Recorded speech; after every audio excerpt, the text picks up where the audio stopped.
Bom dia, pessoal! Tudo bem com vocês? Tudo certinho? Como é que estão as coisas por aí? Como é que estão curtindo essa quarentena em casa? Estudando bastante? Galera, vamos lá, vamos falar de assunto sério agora. Espero que vocês estejam estudando bastante química, hein? Muito bem. Vocês se lembram quando nós falamos sobre os gráficos de aquecimento de substâncias puras e das misturas? Vocês se lembram que eu cheguei a comentar com vocês que, veja bem, ó, vamos começar lá do início, né? Vamos por partes. Olha lá, eu tenho um diagrama aqui para vocês, um gráfico, na verdade, eixo Y, eixo X, onde no eixo Y eu tenho temperatura, ok? Temperatura, T maiúsculo aqui, portanto. E no eixo X eu vou ter o meu tempo, tudo bem? Aqui eu coloquei tempo em minutos aqui, por exemplo, para vocês, só como um exemplo, tá bom?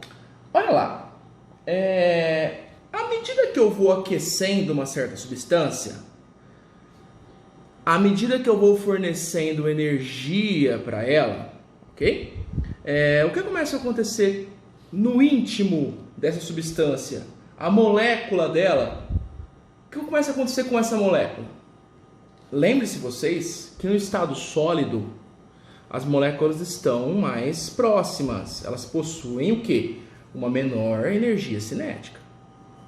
No estado líquido, as moléculas estão mais distantes, um pouco mais distantes uma da outra, e aí começa a haver um pouco mais de energia, um pouco mais de movimentação entre essas moléculas, ok? Então aqui no estado líquido eu vou ter mais energia. E aqui eu chego no estado mais energético de todo, onde a energia cinética é a maior possível. As moléculas têm total liberdade para se movimentarem na direção que elas bem entenderem, tudo bem? Que seria aqui o estado gasoso, tudo bem? Maravilha, então aqui eu tenho um gráfico de aquecimento, temperatura versus tempo em minutos, tudo bem? Pessoal, à medida que eu vou aquecendo a minha substância, uma substância qualquer, ok? Uma substância qualquer, desde que ela seja pura, tudo bem? À medida que eu vou aquecendo, por exemplo, se eu tenho aqui um tempo 1, eu vou ter uma temperatura 1 aqui também. A hora que eu chego nesse estado aqui, ó, opa, primeiro degrauzinho do meu aquecimento, eu tenho o quê? Eu tenho uma mudança de estado físico. Que mudança mais precisamente? Eu estou saindo de um estado sólido para um estado líquido. Eu estou passando por um processo de fusão. Maravilha. Ó, aqui eu tenho a minha temperatura de fusão. Beleza? Beleza? O que eu quero que vocês percebam que é importantíssimo. Importantíssimo. Pessoal, substâncias puras, se eu pegar, por exemplo, aqui um tempo 2, chocar aqui com o meu gráfico e refletir no eixo Y, a minha temperatura continua sendo a de fusão. Ou seja, embora meu tempo passe aqui, nesse espaço aqui, ó, embora o meu tempo passe, a minha temperatura continua constante. Pessoal, isso é característico de temperaturas de substâncias puras, tudo bem? Isso é característico de substâncias puras. Toda substância pura vai se comportar num gráfico de aquecimento desse jeito aqui. A gente vai encontrar dois patamares. Quais são esses dois patamares? Ora, se uma é a minha temperatura de fusão, aqui, ó, aqui, eu tenho a minha temperatura de ebulição. Tudo bem? E olha, esse espaço de tempo aqui, ó, nesse espaço de tempo, a minha temperatura de ebulição vai ser constante. Tudo bem? A minha temperatura de ebulição vai ser constante. Pessoal, isso aqui é característico de substâncias puras. Dá um exemplo? Claro. Água pura. Não é água de torneira. Lembra que nós conversamos isso em sala? não é água de torneira, não é água mineral que eu tomo, água destilada, por exemplo, água deionizada, água pura, tudo bem? Água sem qualquer íon dissolvido nela, sem qualquer tipo de sal dissolvido nela, tudo bem? Água, ferro puro, qualquer ácido clorídrico puro, qualquer substância no seu estado puro vai ter um gráfico de aquecimento nesse comportamento aqui. Eu quero que vocês entendam que a minha mudança de temperatura, minha mudança de estado físico sempre terá uma temperatura constante. Só lembrando vocês que aqui eu tenho a minha temperatura de fusão e aqui eu tenho a minha temperatura de ebulição. Eu passo do estado líquido para o estado gasoso. Tranquilo? Simples, simples, simples. Agora, pessoal, olha como se comporta esse mesmo diagrama aqui, um diagrama de aquecimento, um gráfico de aquecimento,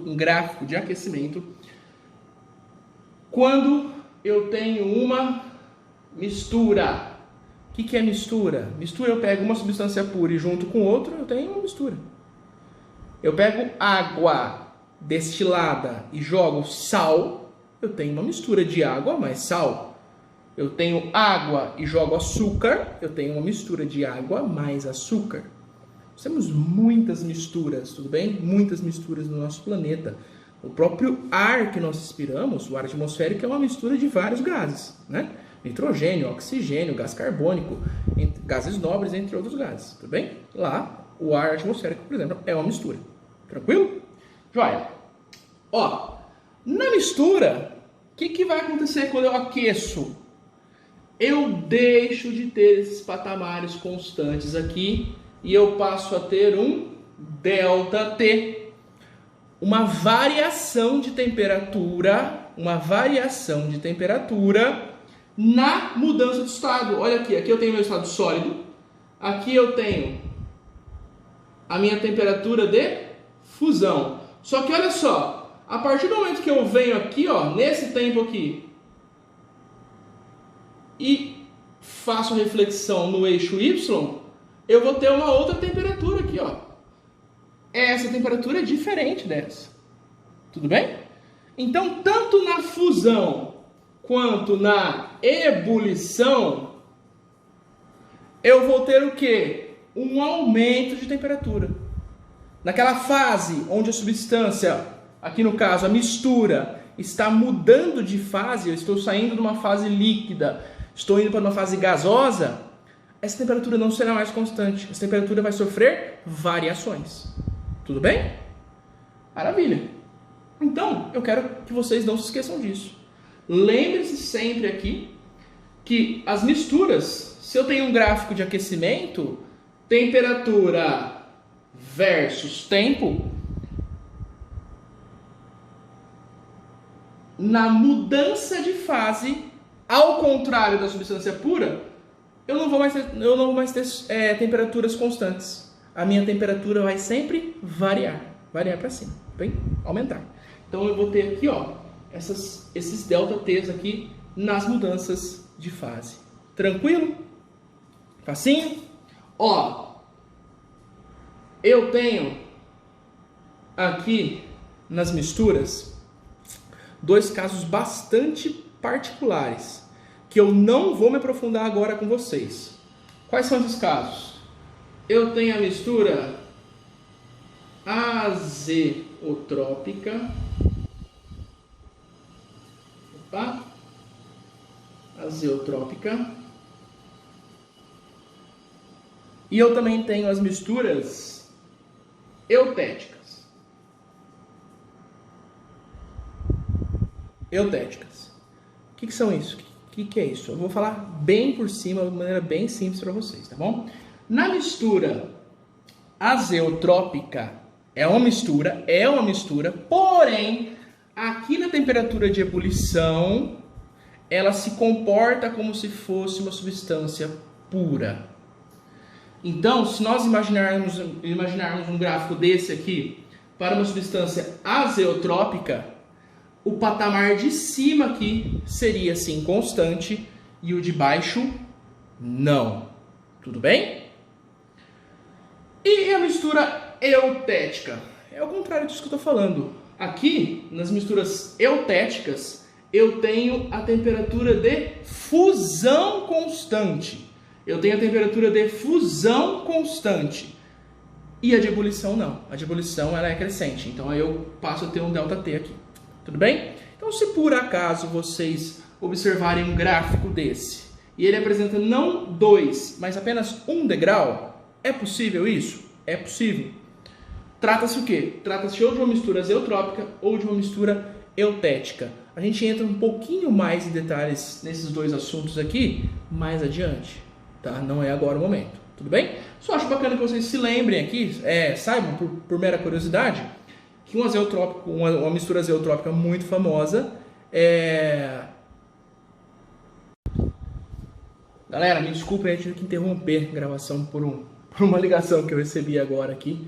Voltemos ao assunto. Eu estava falando de uma mistura azeotrópica extremamente importante para o conhecimento de vocês. Muito conhecida. Pessoal, álcool mais água. Etanol, álcool etílico, etanol mais água.